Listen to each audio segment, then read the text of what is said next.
कल्पना करा, कालपर्यंत 500 रुपयात आठवड्याचा किराणा यायचा. आज त्याच सामानासाठी 800 ते 1000 रुपये लागतात. पेट्रोल वाढलं, गॅस वाढला, भाजी वाढली, दूध वाढलं, शाळेची फी वाढली, औषधं वाढली. पण एक प्रश्न कोणी विचारतो का? महागाई वाढते तरी कशी? पैशांची किंमत कमी होते का? सरकार मुद्दाम महागाई वाढवते का? की यामागे अर्थव्यवस्थेचं मोठं गणित आहे? आणि सर्वात महत्वाचं, महागाईचा सर्वात मोठा फटका नेहमी सामान्य माणसालाच का बसतो?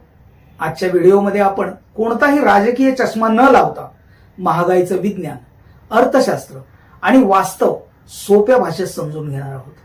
हा व्हिडिओ शेवटपर्यंत पहा, कारण शेवटी तुम्हाला समजेल की महागाई ही फक्त आकड्यांची गोष्ट नाही, ती आपल्या प्रत्येक दिवसाच्या आयुष्याशी जोडलेली आहे. महागाई म्हणजे काय? तर महागाई म्हणजे वस्तू आणि सेवांच्या किमती कालांतराने वाढणे.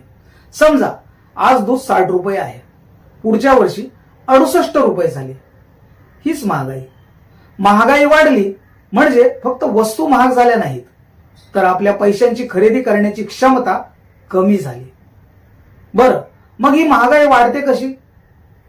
नंबर 1, मागणी जास्त, पुरवठा कमी. लोकांना वस्तू जास्त हव्या असतात, पण उत्पादन कमी असतं, मग किंमत वाढते. नंबर 2, उत्पादन खर्च वाढतो. डिझेल महाग, वीज महाग, कच्चा माल महाग, कामगार खर्च वाढतो. उद्योगपती शेवटी किंमत वाढवतो. नंबर 3, इंधन महाग. इंधन महागलं की वाहतूक महाग होते. त्याचा परिणाम भाजीपासून मोबाईलपर्यंत प्रत्येक वस्तूवर होतो.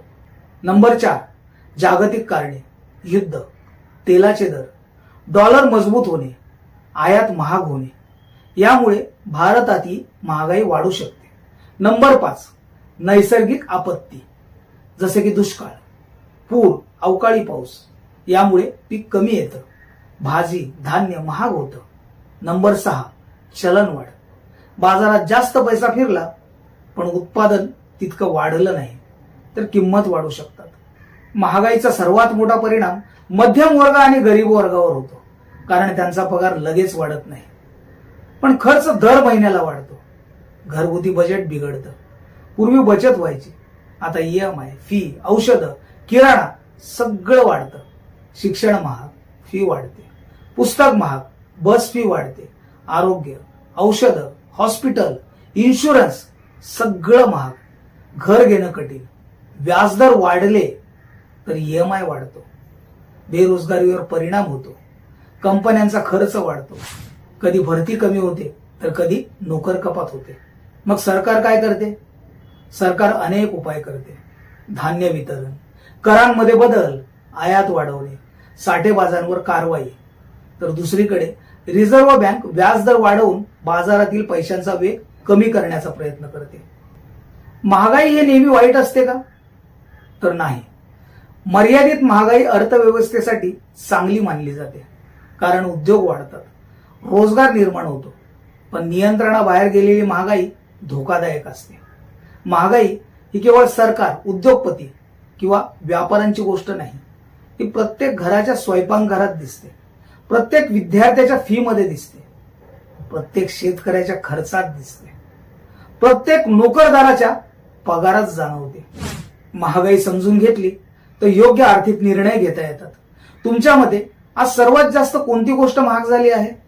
कमेंटमध्ये नक्की लिहा. व्हिडिओ आवडला असेल तर लाईक करा, शेअर करा आणि थेट वार्ता चॅनलला सबस्क्राईब करून बेल आयकॉन दाबायला विसरू नका.